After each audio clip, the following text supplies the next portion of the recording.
መጨረሻውን ወደ ያንን ነገር ለመተካት ይገቡ የሚባሉ ዳኞች አሉ። ካድሬዎች ሲቪል ሰርቪስ ተምረው ካድሬዎች ናቸው። ወስደው ያስቆጣ ካድሬ ወስደው ከነዚህ ከሙክታር ጋር የሚግባቡ ሰዎች በእጅ ተለቆ ነው እዛ ከሲቪል ሰርቪስ የገቡት። እነዚህ ሰዎች በአቃቤ ሕግነትም እንኳን ለማገልገል ብቃት ያልነበራቸው በግል የምናውቃቸው ሰዎች ናቸው። እዚህ ላይ ላቋርጦት አቶ ተሻለ አንዴ ይቅርታ አቶ ተሻለ አንዴ ይቅርታ ምናልባት ለአድማጮቻችን ግልጽ እንዲሆን እነኚህ ያለ ዕውቀታቸው ያለ ከሲቪል ሰርቪስ ወጥተው የተሰየሙት ዳኞች ስማቸውን መጥቀስ ቢችሉ ህዝባችን እንዲያውቃቸው ማድረግ ብንችል። ስማቸውን በእርግጥ አላስታውስም። ከድል የሚባል ዳኛ ይመስለኛል። አሁን ስሙን በእርግጥ አላስታውስም። ነገር ግን ስራውን አስታውሳለሁ።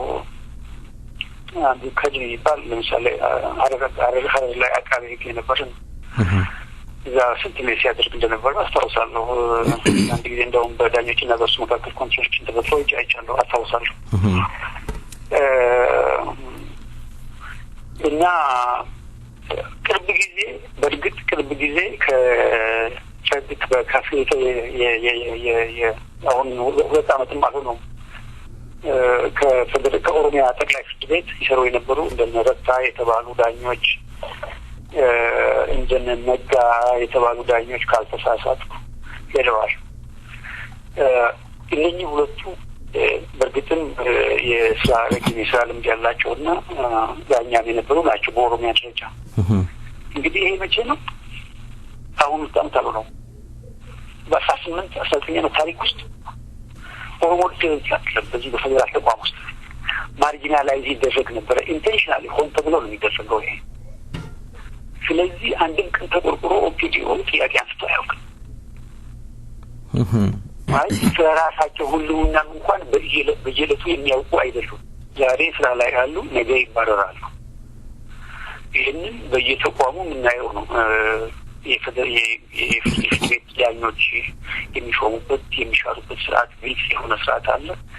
የጠቅላይ ፍርድ ቤት ፕሬዚዳንት እንደ አቶ አህመዲን ኢብራሂም እንዴት እንደተባረሩ ታውቃል።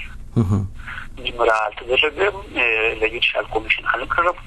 የሚባረሩበት የሚወጡበት የሚገቡበት ስርዓት እንኳን አይታወቅም።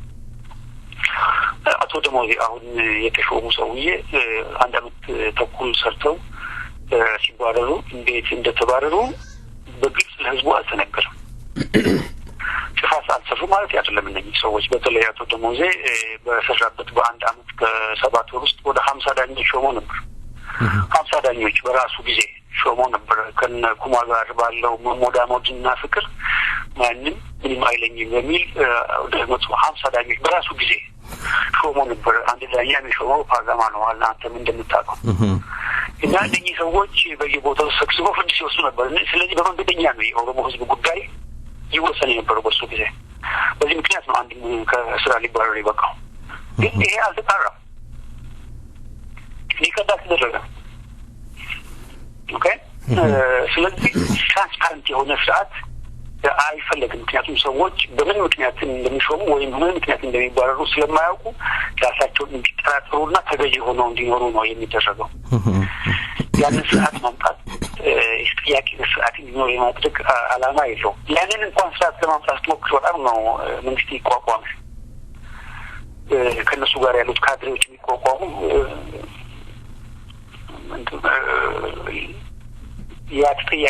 የተጠያቂነት ስርዓት እንዳይኖር ነው። አርቢትራሪነት ይሄ የፈለገ ሰው ፈላጭ ቆራጭነት ስርዓት እንዲኖር ይፈልጋል። ስርዓቱ እንደዛ ስለሆነ እንደዛ ከሆነ ሰው ፈርቶ የተገዛ ይኖራል። ያ ነው የሚደረገው።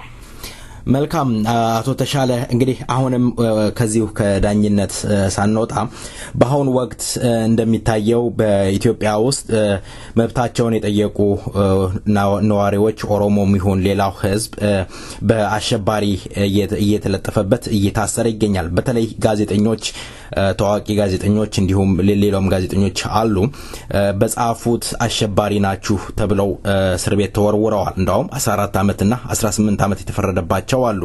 ይሄ በህግ እይታ ምን ያህል ተቀባይነት ይኖረዋል? አንድ ሰው አሸባሪ ነው የሚባለው ምን እንትን ሲል ነው? በህግ አይን ምን ሲያሟላ ነው ሊፈረድበት የሚችለው?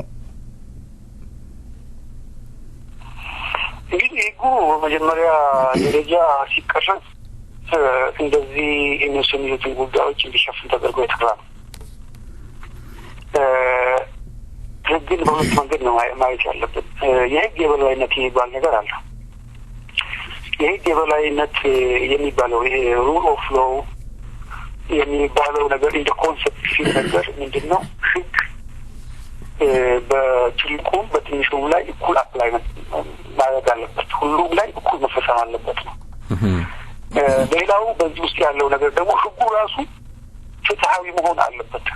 ህጉ ራሱ የእያንዳንዱ አንቀጽ ፍትሃዊ መሆን አለበት።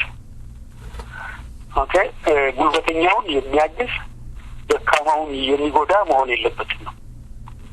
ህጉ ራሱ ሲቀረጽ ነው አሁን ችግር ያለው። የህግ የበላይነት ለማውራትና ኢትዮጵያ ውስጥ በህግ የበላይነት አላለም። ይሄ ክላሲካል በሆነው ዴፊኒሽኑ የህግ የበላይነት ብለህ በማውራት ብቻ ፍትህ ልታስከትላችሁ ልትመኝ ወይም ደግሞ ልታሰፍን አትችልም።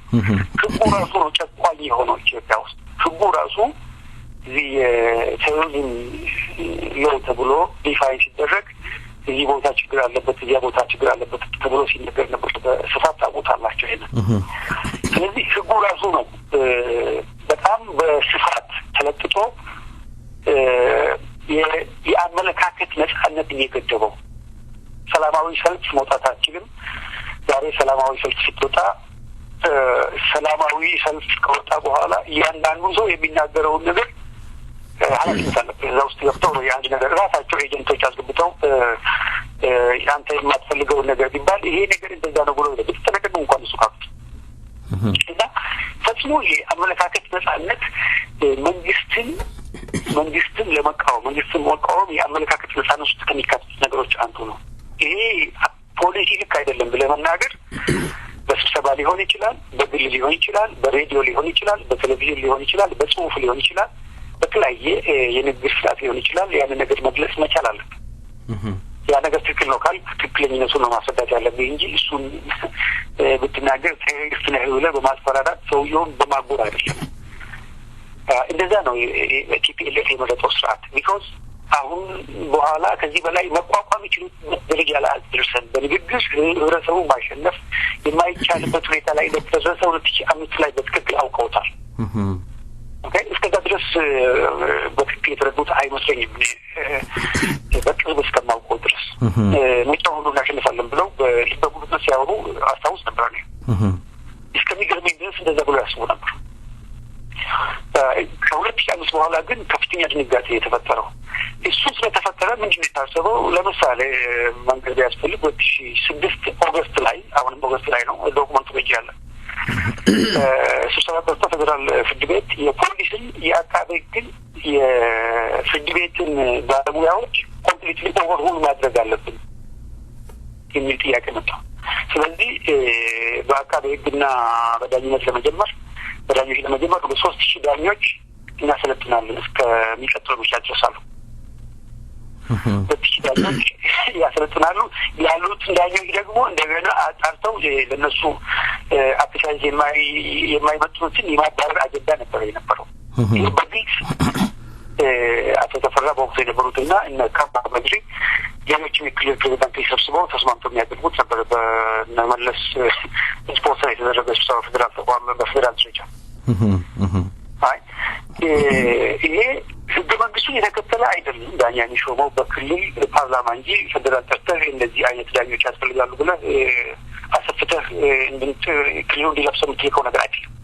እያንዳንዱ ክልል ዳኛ ያስፈልገኛል አያስፈልገኝም፣ ስንት ዳኛ ያስፈልገኛል የሚለውን መገምገም አለበት። ዳሽላ ላይ ያለው ዳኛ ብቁ ነው፣ ብቃት የለው፣ ስልጠና ያስፈልገዋል፣ የዲስፕሊን ችግር አለበት። ይህንን የሚያየው የክልሉ የዳኝነት ስርዓት ነው። የኤግዚኪዩቲቭ ተቋሙ ፓርላማው እንኳን አይደለም። ዳኛውን መሾም እንጂ መሻር አይችልም። የጁዲሻል ኮሚሽኑ መልሶ ሳያቀርብ ችግር አለበት ነው ፓርላማው። ነገር ግን እንደዛ አይደለም ስርዓቱ። እንደዛ ነው ኦርጋናይዝ የተደረገው። እንደዛ ነው የሚመስለው ስርዓቱ።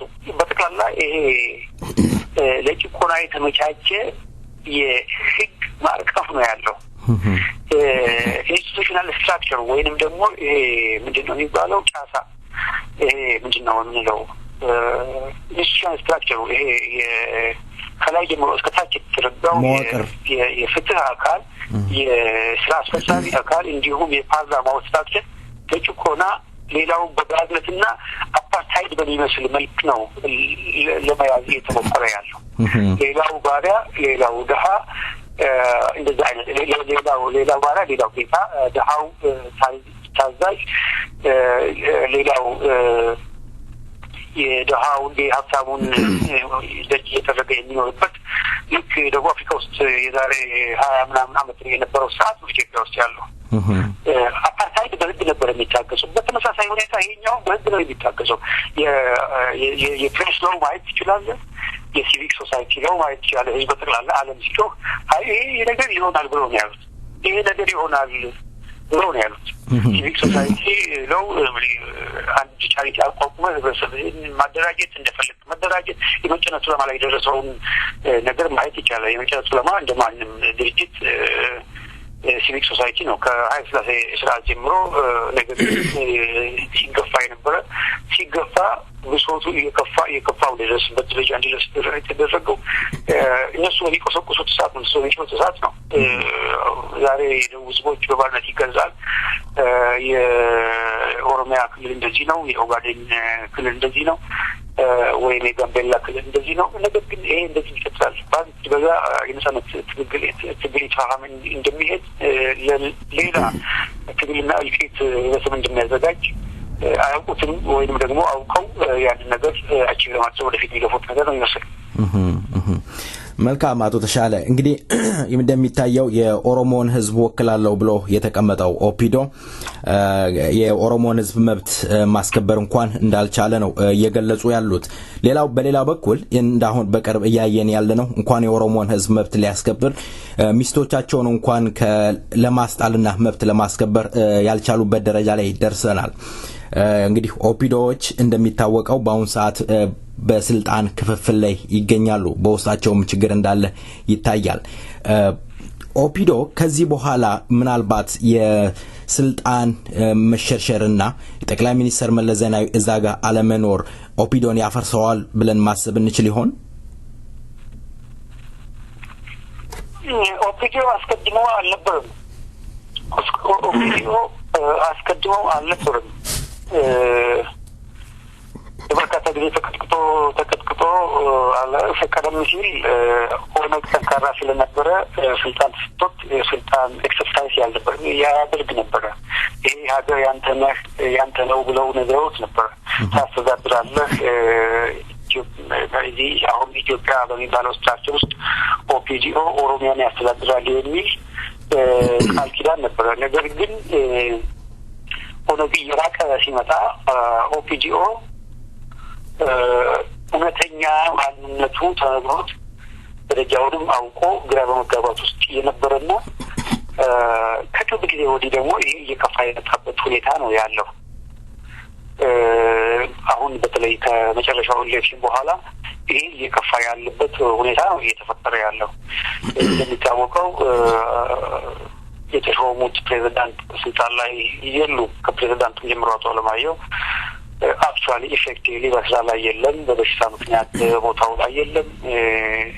ኦፒዲኦን የሚያስተዳድረው ማን እንደሆነ አይታወቅም። ምክትል ፕሬዝዳንቱ ኢፌክቲቭ ያልሆነ በጣም ደካማና ጆሮውን ጎትተው ወደዚህ የሚስቡት ነገር ግን ከፌደራል የሚቀርቡ ባለስልጣናት ከኦፒዲኦም ታማኞቹ እያዘዙት አይደለም ለአንድ ቀን የሚበቃ አጀንዳ ፕሮግራም የሌለው አስተዳደር እንዳለው።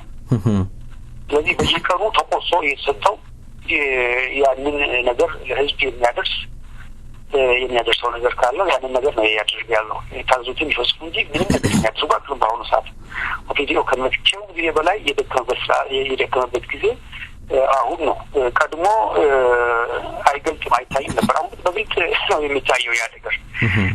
የኦፒዲዮ መኖር በኦነግ መኖር ላይ የተመሰረተ ነው። ኦነግ ስላለ ኦነግ የሚባል ድርጅት ስለተፈጠረ ያንን ለመቋቋም እናንተም ብናደራጅ ይሻላል የሚል ነገር ነበር የነበረው። ይሄንን እነሱ ያውቁታል።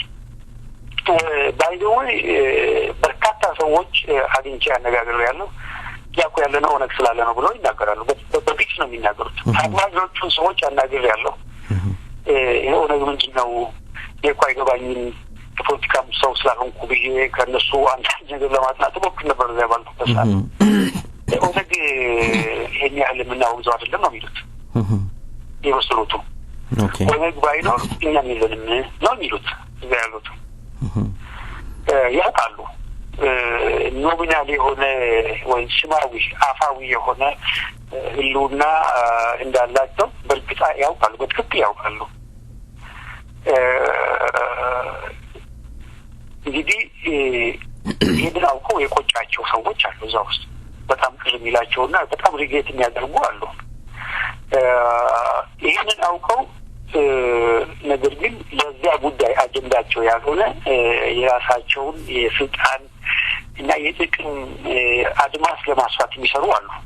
በርካታ ሰዎች አሉ። ስማቸውም ጠርቶ ማስቀመጥ ይቻላል፣ አስፈላጊ አይደለም እንጂ እነማን ምናልባት እነሱ ላይ ካውንት አድርጎ እንደው አንድ ኦፖርቹኒቲ ይመጣ ድሉ ቢገኝ ለህዝብ ተራ ፈቃደኛ ይሆናል የሚለው በደረጃ ማስቀመጥ ሲፈልግ በተወሰነ ደረጃ መስራት ይቻላል። የምታውቃቸውን አትሊስት ይችላለሁ። እና ኦፒዲዮ ህልውና የለውም፣ ፍላጎት ያለውም አቅሙ የለውም፣ ፍላጎት የሌለውም ፍላጎቱ የለውም። ፍላጎቱ የለውም የሚሰራው የታዘዘው ስለሆነ ፍላጎቱ የሌለው ቀድሞም የቲፒኤልኤፍን አጀንዳ ከግብ ማድረስ ነው። እሱ ደግሞ በቲፒኤልኤፍም እንኳን ተጋናችንም እንኳን ለኦሮሞ ህዝብ ቀርቶ መልካም አቶ ተሻለ እንግዲህ እያሉኝ ያሉት ኦፒዶ በህዋት ሪሞት ኮንትሮል የሚንቀሳቀስ ነው እያሉኝ ያሉት።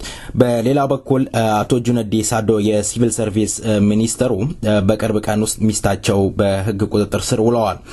የፌደራሉ ኮማንደር ሲናገሩ እንደውም እስከ ማላገጥ ድረስ ደርሰዋል። ምን አይነት ሞራል ቢኖራቸው ነው አቶ ጁነዲ ከኦፒዶ ጋር የመስራትና እንዲህ የመቀጠል ሁኔታው ምናልባት ይሆን ይቀጥሉ ይሆን? ምን ይላሉ ሰው? በህግ ደረጃ የእምነት ጣልቃ መግባት በእምነት ውስጥ ጣልቃ ገብቶ ምንም ነገር ሳይገኝ አሸባሪ ናቸው ብሎ መፍረድስ ይቻል ይሆን? በዚህ ረገድ በባለቤታቸው ላይ ደረሰው ነገር በጣም አሳፋሪና አሳዛኝ ነው። ምክንያቱም በአሁኑ ሰዓት የኦሮሞ ህዝብ በአጠቃላይ ከእምነቱ ጋር በተያያዘ እየታሰረ የተገፋበት ያለበት ሁኔታ ነው። በጣም ቪክቲም እየሆነ ያለው የኛ ህዝብ ነው። ይህን ነገር ሲያደርጉ ማድረግ ከጀመረ ቲፒኤልኤፍ ቆይቷል። ቀድሞ መሐመድ አወል ረጃ የሚባል ሰው ሾሙባቸው ስንት እዚህ እስላም መስጊድ እልቂት ሲፈጠር እነሱ የገቡበት እነሱ ያመጡት ጣጣ ነበረ። እንደገና ያስከተለውንም ጣጣ የምናስታውሰው ነው። በኦርቶዶክስ ቤተክርስቲያን ላይ የራሳቸውን የትግሬ ሰው ሾመው እያስከተለ ያለውን የጉምጉምታ የምናውቀው ነው። በመካነ ኢየሱስ በካቶሊክ ላይ እየተደረገ ያለው በመካነ ኢየሱስ በዚህ በሙሉ ወንጌል ቤተክርስቲያን ውስጥ ገብተው ስንት ህዝብ ሲያጫርሱ እንደነበረ በግልጽ የምናውቀው ነገር ነው። የአንደኛው ማርጂናላት እዛም እንኳን ውስጥ የቋንቋ ነገር ከተው ሌላውን ፕሮሞት እያደረጉ ሌላውን ለማዳከም የሚያደርጉት ነገር አላቸው። በተለይ ኦሮሚያ ውስጥ ይሄ ነገር በስፋት ሲደረግ እናውቃለን። ይሄ የተለመደና በጣም የሚያሳዝን ነው። አቶ ጁነዲ ባለቤትም ላይ የደረሰው ነገር በዚህ ደረጃ አሳዛኝ ነው። አቶ ጁነዲ ለዚያ ነገር ይቆረቆራሉ ወይ?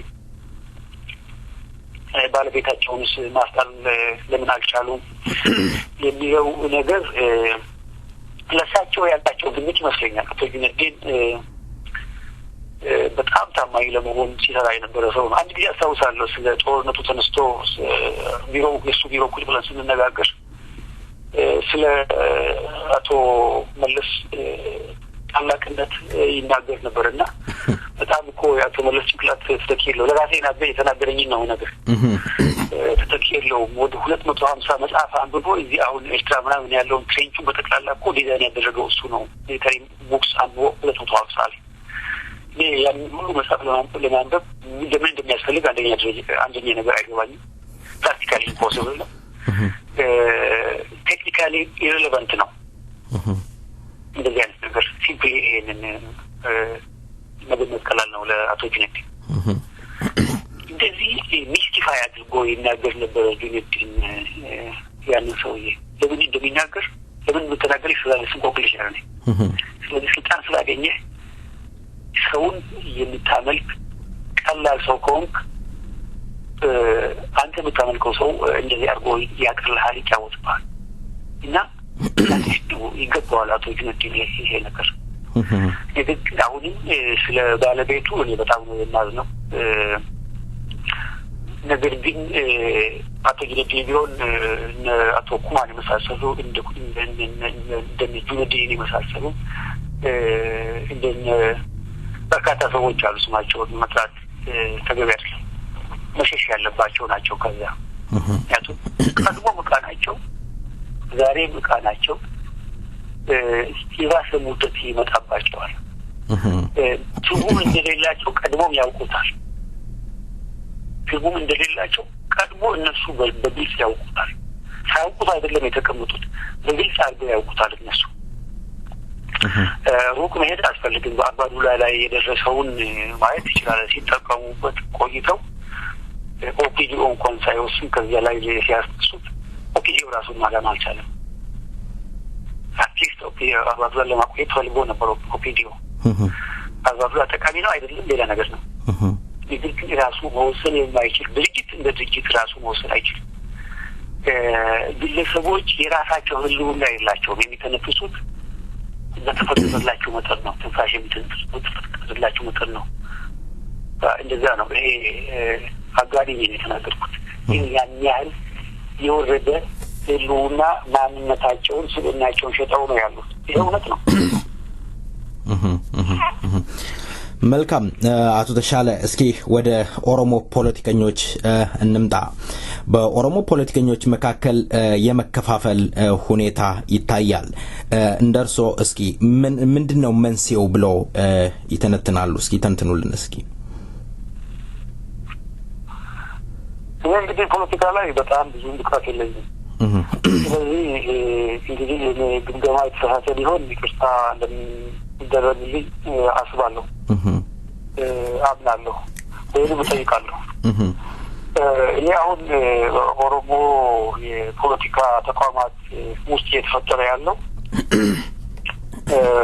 በአንድ መልክ የሚያሳዝን ነው ምክንያቱም ተቋሙን እንረዳለን በተለይ በኦነግ ዙሪያ የተፈጠረ ያለው ነገር ተቋሙን እንመራ ነበረ ይብሩ አይብሩ እኔ በግልጽ የማውቀው ነገር የለም ግን እንመራለን ይሉ የነበሩ ሰዎች እንደነ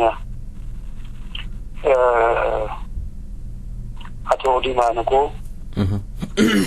እንደነ አቶ ሌንጮ ያሉ ሰዎች የተለያዩ አቋም ይዘው ወደዚህ ወጥተዋል በተለይ አቶ ዲማ በቅርቡ ሽቶት የነበረው ትንተና ትንሽ ግራ የሚያጋባ እንደ ውጪ ሰው ሆነው ሲናገሩ ሰማ እንግዲህ ሰው የድርጅቱን መሪ ነበሩ ታዛቢ ነበሩ የምትልበት ደረጃ ነው ያለው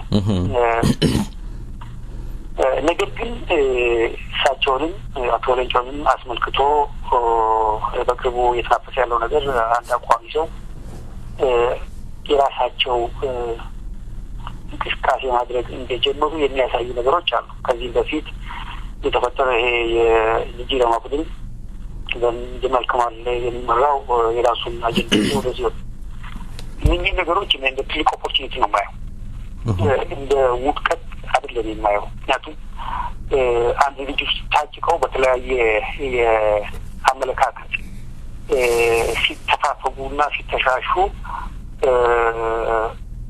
ህዝቡ ግልጽ የሆነ የፖለቲካ አቋም የማያይበት ትክክል የማያይበት ሁኔታ ነው የነበረው አሁን ግን ያ ነገር ተወግዷል ብዬ አስባለሁ አንድነት መምጣት አለበት ተብሎ በድፍኑ የሚነገረው ነገር በመሪ ደረጃ አልቀበለው።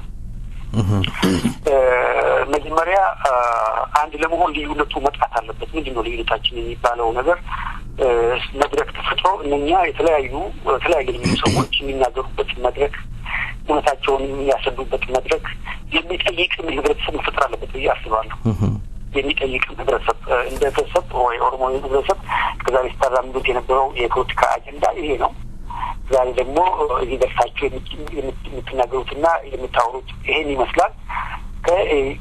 ከፕላናችሁ አንጻር የትኛውን የፈጸማችሁት የትኛው ነው የቀረው የሚለውን አካውንቲንግ መስራት አለበት የፖለቲከኛ። አለበለዚያ በየጊዜው በመተሳሰብና በመተሻሸት ጊዜውን ለማባከን አቅሙ ያለን አይመስለኝም። የኦሮሞ ህዝብ ኦነግን ለረጅም ጊዜ ጠብቆታል። ኦነግ የድርጅትን ብቻ አይደለም፣ አሁን የፖለቲካ እምነትን ብቻ አይደለም፣ የሰው እምነት ሆኗል በአሁኑ ሰዓት። ስለዚህ ሁሉም ሰው ወደፊት ለመውጣት ኦነግ ላይ የሚጠረስበት ነገር ግን የኦነግ የተባለውን አጀንዳ በግልጽ የማይናገርበት ሁኔታ ነው የተፈጠረው። ህገ መንግስት አለው ወይም ደግሞ ስታቹ አለው። ያንን ስታቹ ዲፋይን በማድረግ ላይ ተሳስቶ ከሆነ ሰዎች ያ አንቀጽ ይሄን ነው የሚለው፣ አንተ ደግሞ ይሄንን ያደረግከው ወይም ደግሞ የምታራምደው ፖሊሲ ይሄንን ነው፣ በድርጊት ደግሞ የምትፈጽመው ይሄንን ነው ብለው መነጋገር አለባቸው። ከአስተሳሰብ አንጻር የሚታይ ነገር የሚጨበጥ ነገር ማጠር አለባቸው ድርጅት ሆነው ካሉ ማለት ነው። ወይም ሰዎች እንመራለን የሚሉት ነገር ካለ ምንድን ነው ያደረጉት፣ ምንድን ነው የፈጸሙት የሚለውን ነገር ይዘው ወደዚህ መውጣት አለባቸው። ያ ነው መፈጠር ያለበት ይመስለኝ። እስከዛሬ ድረስ በድግግስ ብዙ ውስጥ የነበርን አሁን ግን ወደ ግልጽ ነገር የወጣ ነው ይመስለኝ ነኝ።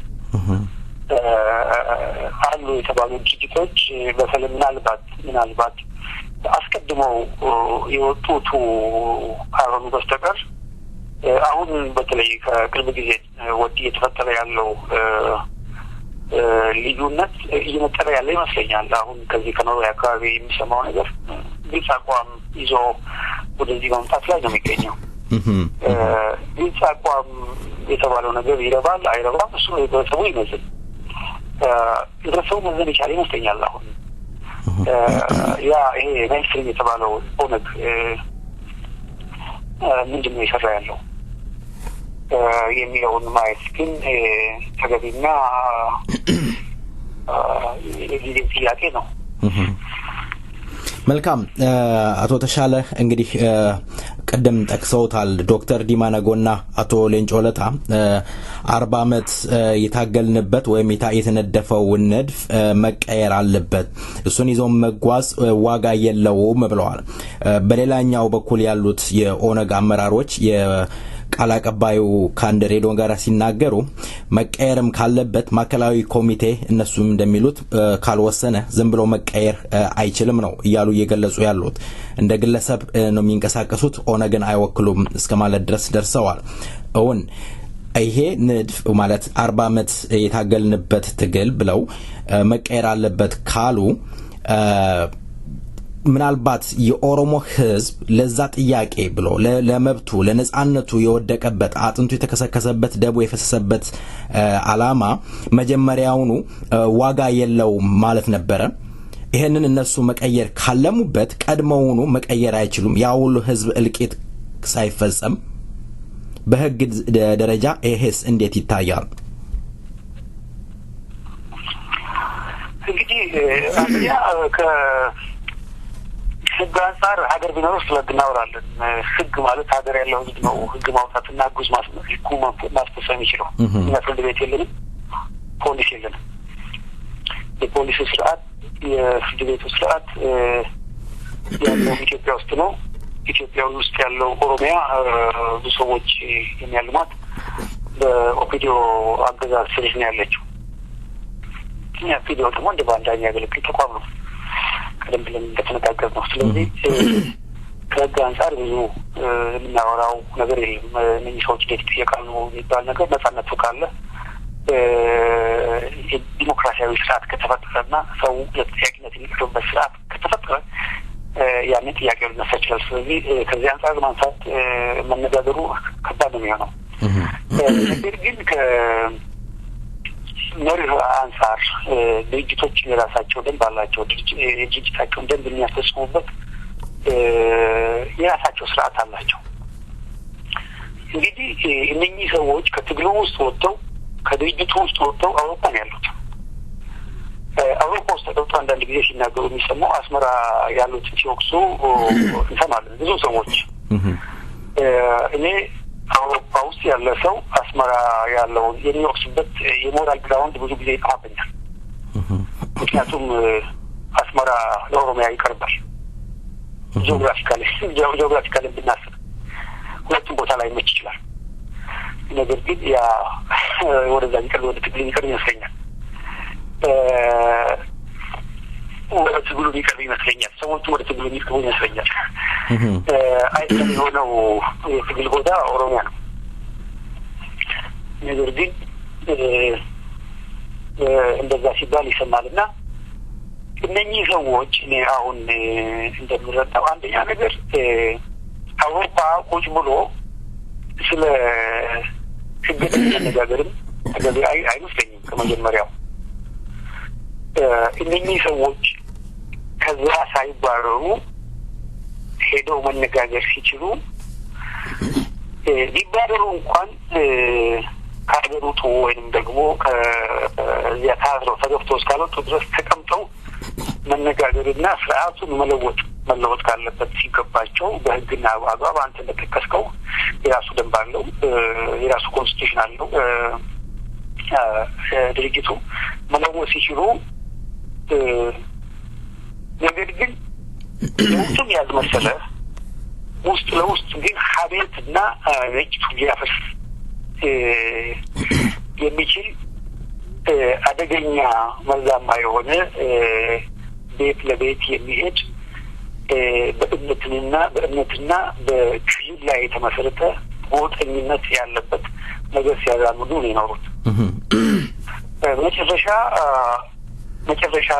በመጨረሻ ላይ ማቱ ሲያደርግ ከዛሬ 3 ዓመት ጀምሮ እየወለደ የመጣውን ነገር ሁላችንም የምናውቀውና የምናየው ነው።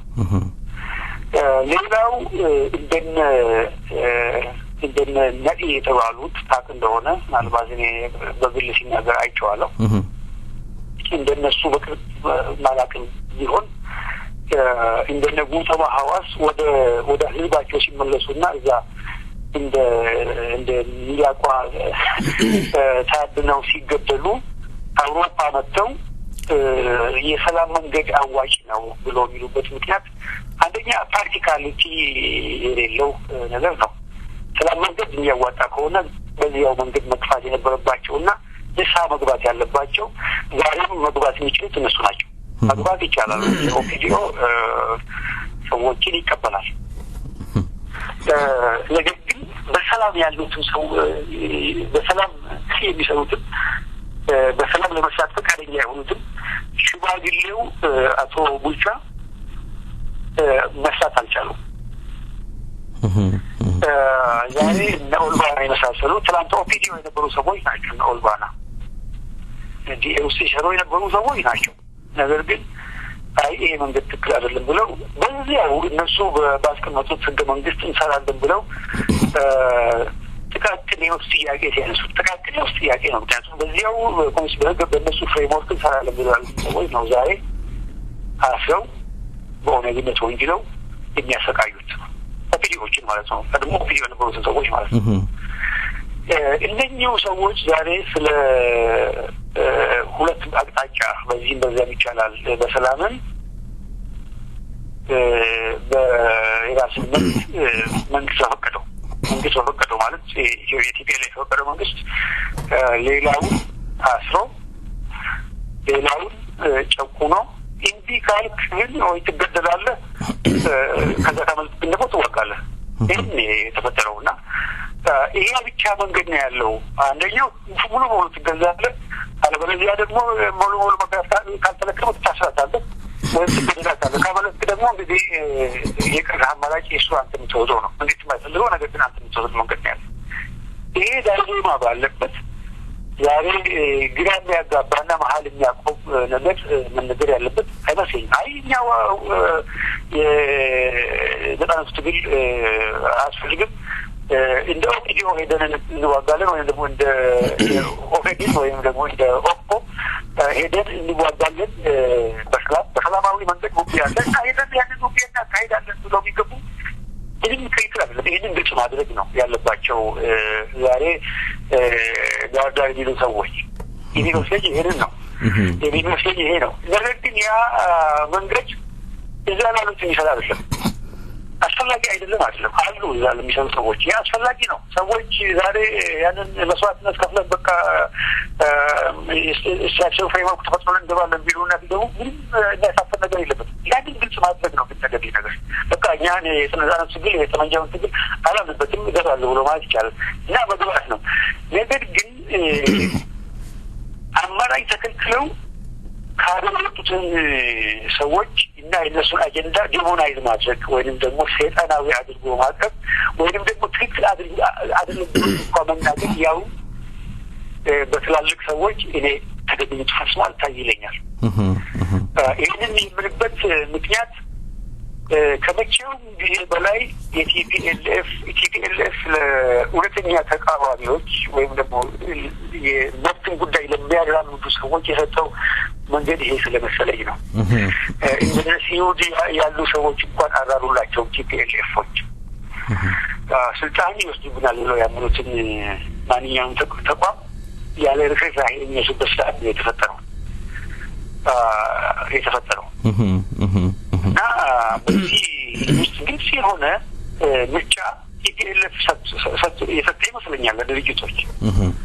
በዚያ ውስጥ እኔ ለመነጋገርና ለመደራደር እንዲያው ግልጽ ያልሆነ ቴዎሬቲካል አናሊሲስ የሚፈልግ ነገር የለም። ብላክ ኦር ዋይት በዚህ መንገድ ትሄዳለህ በባለት ተገዝተህ፣ አለበለዚያ ግን ትጣሳታለህ። ይህንን መፍቀድ አትችልም። ኖርማሊ የሰው ልጅ በአንድ ሲፈቀው ሊኖር አይችልም። መልካም አቶ ተሻለ እና የተወሰደ ምርጫ በጣም ግልጽ ይመስለኛል። እነዚህ ሰዎች ቀድሞ እኔ አስታውሳለሁ አንድ ጊዜ የጉለሌ ስብሰባ ቁጭ ብለን ትምህርት ቤት ነበርኩና የባሌ ሰዎች ነበሩ አቶ ሌንጮ የሚኖሩ ስብሰባ ላይ የባሌ ብቻም ሰዎች አልነበሩ፣ በርካታ ሰዎች ነበሩ። ነገር ግን ከባሌ የመጡ ሽማግሌ ጥያቄ ያነሱ ነበረ፣ ተደጋጋሚ ጥያቄ ያነሱ ነበረ። ሰዎች ወደ ካምፕ ይግቡ ሲባል ወይም ደግሞ የኦነግ ወታደሮች ወደ ካምፕ ይግቡ ሲባል በጣም አድርገው ይከራከሩ ነበር። መጨረሻ እኛ የምንለውም የማትቀበሉ በማን የተመከራችሁት በኤርትራና በአሜሪካ መንግስት የተመከር ነው ብለው ሲሉ ነበር። ፖስ በአሜሪካና በእነሱ ተመክረው ሊሆን ይችላል። ግን ኦሮሞ መብት ከነሱ በላይ መቆርቆር የነበረበትና ማወቅ የሚገባው አልነበረም እና ቲካ ሆነው ይናገሩ ነበረ እና ህዝባዊ ልጆቻችን ታስጨርሱ ነው ብሎ ሲሉ ህዝብ ልጆቻችን አስጨርሱ መጨረሻ ላይ ማለት ይቻላል።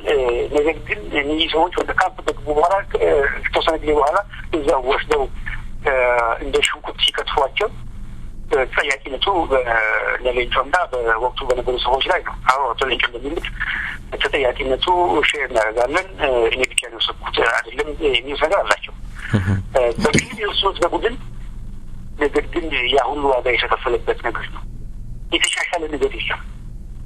ከዚያ በላይ ሰላማዊ መሆን አይቻልም። ወታደሮቻቸውን ሙሉ በሙሉ ወደ ካምፕ አስገብተው ከነሱ ጋር ከመስራት ያለፈ ነገር ሊሰራ አይችልም። አሁን ቲፒኤልኤፍ ስልጣን ላይ ተስፋፍቶ ተቀመጠ። በጣም የሰለጠነ ወታደርና በጣም አርሞርድ የሆነ ታንክና ብረት ለበስ ተሽከርካሪዎችን አደራጀ እንጂ ምንም የመጣለት ነገር የለም። ምንም የመጣ የተሻሻለ ነገር የለም። ጭካኔው ቢሆን ከፋ፣ ኃይሉ ቢሆን ከፋ፣ ከመንግስቶች ጋር ያለው አንድነትና ፍቅር ቢሆን በጣም ጠና። መንግስቶች ደግሞ ዛሬ አንተ ሳትጠነቅቅ አንተ ሚኒንግ ያለው ድርጅት ሳትሆን መቼም የሚደግፉ አይደለም። ስለዚህ በዚህ ሁኔታ ውስጥ ነው ትግሉ በዛና በዚህ ነው የሚያዋጣው። የተለያዩ አማራጮች አሉ። የአመለካከትና ሳይንሳዊ ትንተና በዚህ ይችላል ብለው ይሄ ፋንታሲ መስራት ህዝቡን ኮንፊውዝ ማድረግ ግራ ማጋባት የሚቻል አይመስልም። ከሁሉ ጊዜ በላይ ደግሞ በጣም ግልጽ የሆነ ነገር ይመስለኛል። እኔ እንግዲህ የፖለቲካ ባለሙያ እና ተንታኝ አይደለም። ነገሮች ከግልጽም በላይ ግልጽ ናቸው። እነ ዊኪሊክስ አስቀድመው ከዓመት በፊት ግልጽ አድርገውታል። ማን ምን እየሰራ እንደሆነ ድርጅት ውስጥ ቁጭ ብለው ሌላውን ቴሮሪስት እንደሆነ አድርገው እንደዛ ፖርትሬት ሲያደርጉ ድርጅት ውስጥ ያሉ ሰዎች ማለት ነው። ከኖርዌይ ባለስልጣናት ጋር በአካባቢ ስልጣን የሚገኝ መስሏቸው እንደዛ ሲሞዳሞዱ እንደነበረ ዊኪሊክስ ላይ ማንበብ ይቻላል። እነሱ አይዋሹም። የተጻፈ ነገር በእነሱ ድርድርና እነሱ መጉራዳ በአቋራጭ ሲያደርጉ የነበረውን በትክክል ያጋለጡት ነገር ነው። ይህ ያለ ዛሬ ለመደባበቅ መሞከር ያለብን አይመስለኝም። ለማንም ርዕዝ መድረግ ያለበት አይመስለኝም። በዚህ ዙሪያ ይህንን በግልጽ መናገር ነው።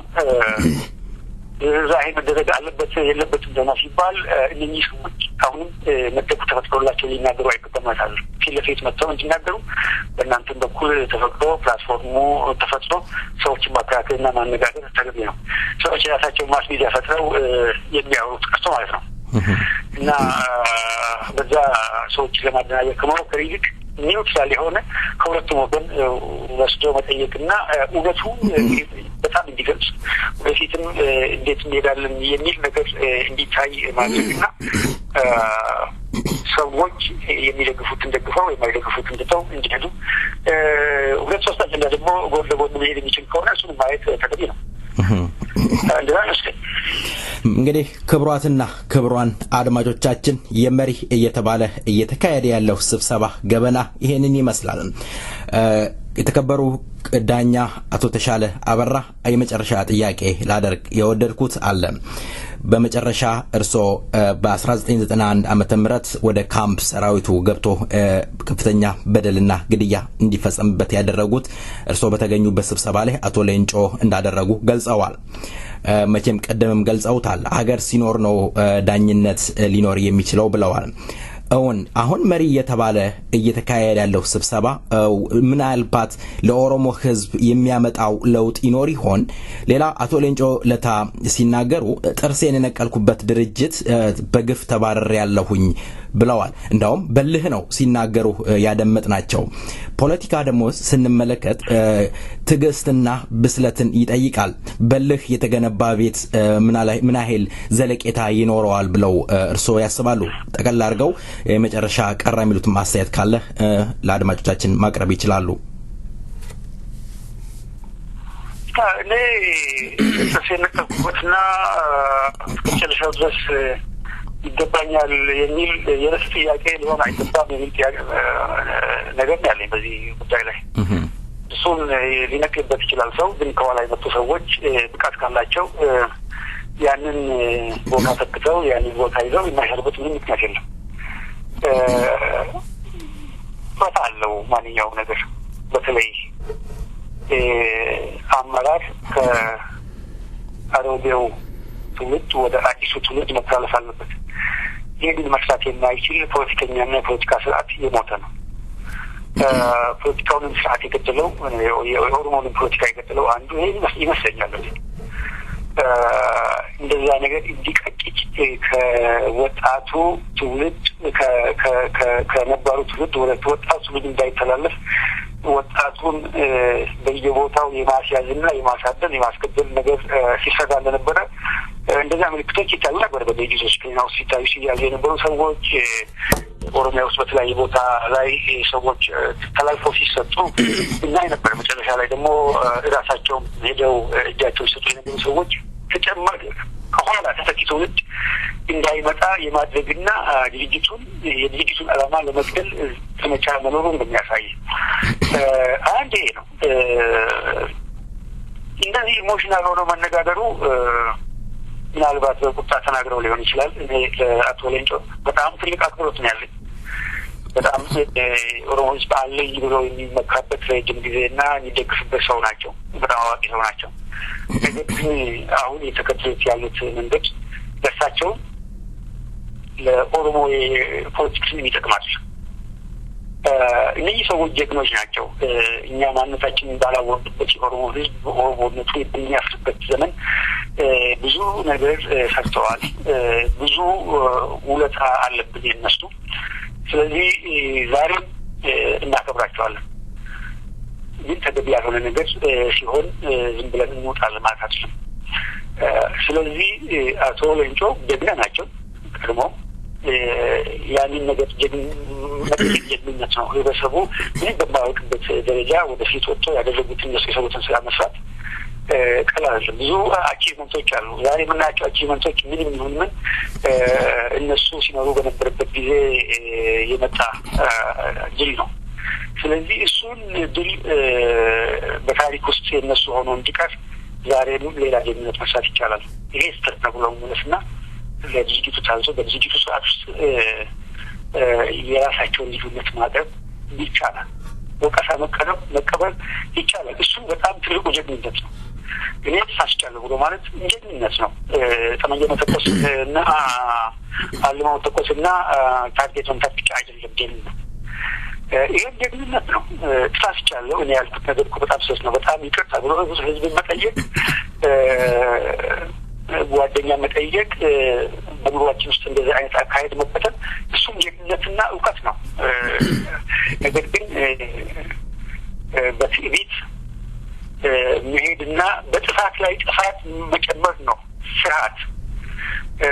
ከፍርሃታችን ስንደበቅ መጨረሻ የምንደርስበት ሌላ መልቲፕላይ እያደረገ ወዳልታወቀ የጥፋት ምዕራፍ ነው የሚያደርሰን። ይሄ ፈሪነት እንጂ ጀግንነት አይደለም። ስለዚህ ሌላው የቀረውን የመጨረሻው ምዕራፍ ጀግንነት መስራት ያለባቸው ይመስለኛል። አሁንም ለኦሮሞ ሕዝብ ሊያካፍሉት የሚችሉት ነገር አላቸው። ፖዚሽናቸውን ሊያስተካክሉ እነኚህ ሰዎች በአጋጣሚ ኦሮሞ ሆኜ ተፈጥሮ ያለው ብሎ እስከ ማውራት የሚያደርስ ነውረኝነት የሞላበት በአበሾች ማስ ሚዲያ ላይ ሆኖ እነሱን የሚመች ነገር መስፈኑ የትም አደረሰን፣ ምንም የትም አደረሰን። አዎ ያ ወደዛ ወጥቶ መነጋገር ተገኘው። ነገር ግን ምን አይነት አካሄዶች የትም አደረሱ። የኦሮሞ ህዝብ ትግልና የኦሮሞ ህዝብ አቃሎ የራስን ኦሮሞነት አዋርዶ የትም ምንም ስልጣን ቢመጣ ጠቃሚ አይደለም። አቶ ሌንጮ እንደዚህ ማለት ናቸው ማለት አቶ ሌንጮ በጣም ደስ የሚል መብት ያቀርባሉ በሚጠይቁበት በተለያዩ የነፍጠኞች መድረክ ላይ። ነገር ግን ጥቃቅን ስህተቶች ዳብረው ወደ ባሰ ጥፋት ያደርሳሉ። እነኚህን ማረምና መመለስ ተገቢ ነው። ለዛ ደግሞ ጊዜ አላለፈም። እንደዛ ነው ይመስለኝ። ሁላችንም እንሰራለን፣ እንመለሳለን። ዛሬም በምናገረው ነገር ውስጥ ፈስ ሊሆን ይችላል። እሱ ተነጋግረን የምናግመው ነው መሆን ያለበት። እንደዛ ነው ሀገርም ሰውም የሚገነባውና እንደዛ ይመስለኝ። እንግዲህ ይሄን ነው የምለው። አመሰግናለሁ። የተከበሩ የጠቅላይ ኦሮሚያ ፍርድ ቤት ፕሬዝዳንት አቶ ተሻለ አበራ ለቃለ መጠየቁ ፈቃደኛ ሆነው ስለቀረቡ በሰይፈ ነበልባል ሬዲዮ ዝግጅት ክፍልና በአድማጮቼ ስም ከልብ አመሰግናለሁ። ስለ ጊዜዎት እግዚአብሔር ይስጥልኝ። የመሰናበቻ የማደርገው ኑካሳ ማሎ እያለ ቀመር ያዜመውን ዜማ ጋብዦት እንሰነባበታለን።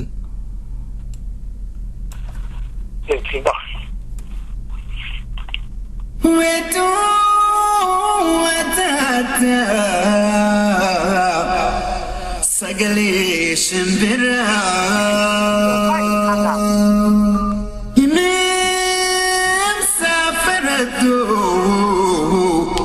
kani sakagura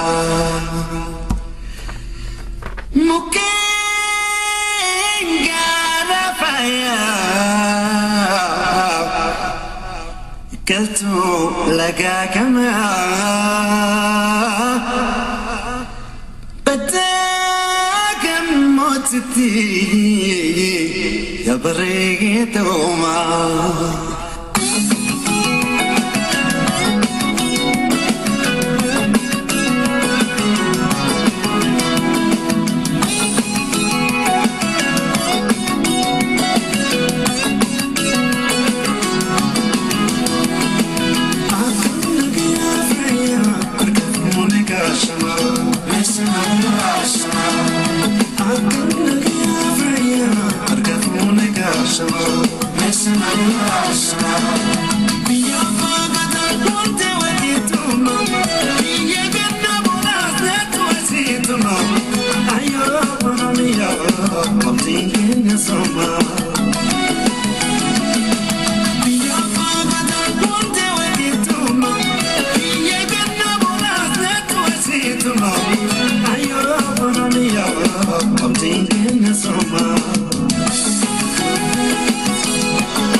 አድማጮቻችን እንግዲህ ፕሮግራማችንን ወደ ማብቃቱ ላይ ነን። ነገር ግን ፕሮግራማችንን ከመዝጋታችን በፊት የኦሮምኛ ዜማ የሆነውን ጎታ ኬኛ እያለ የዜማውን የኦሮሞ ጀግኖችን የሚያወሳ ዜማ ጋብዘን እንሰናበታለን። ሳምንቱን ሙሉ መልካሙን እየተመኘንላችሁ እስከ ሳምንት መልካም ሳምንት ቸርን ሰንብት።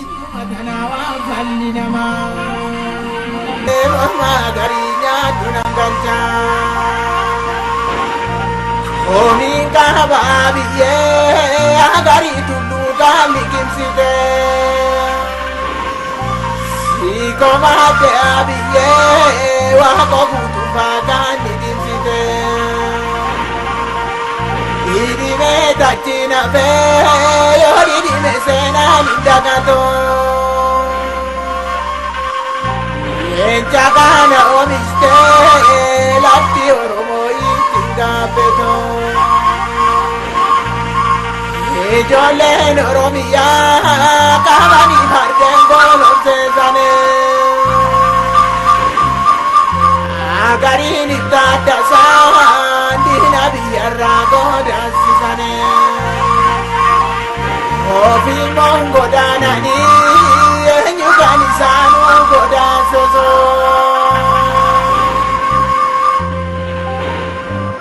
Akeran soro goda talameru sodachego Arkara lolanjena kesaga dibate alamu ilma kite samu tutesa gamitensa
Yes, I